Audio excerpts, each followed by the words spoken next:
Follow along as I replace this old dated shower tile with this new marble tile. First thing we need to do is remove the shower curtain and any accessories, then we cover the tub to protect it, and I cut around the existing tile to make the removal of the tile easier, and I removed the drywall that is behind it also.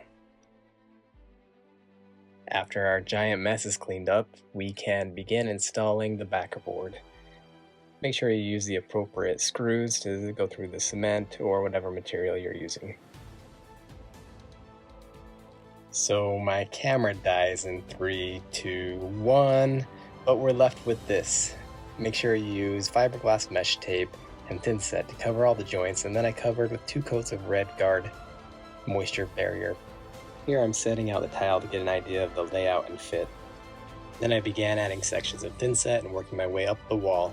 I used 1/16 inch spacers. I wanted small grout lines, and I used mostly the leave-in spacer type. Over on the edges, I did have to leave the spacers out, which I removed later.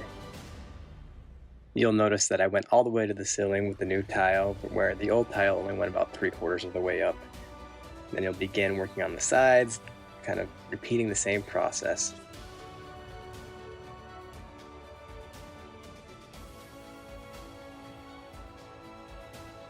The side with the tub filler, water controls, and shower head is a little trickier as you have to cut around those fixtures.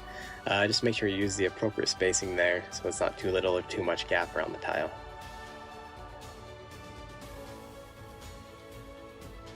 Here it is after everything has been laid.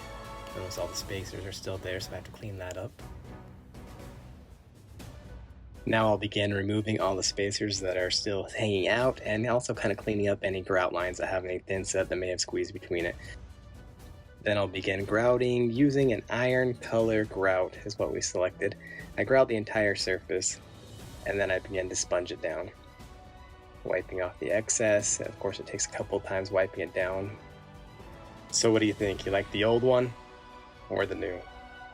I think it's a big upgrade.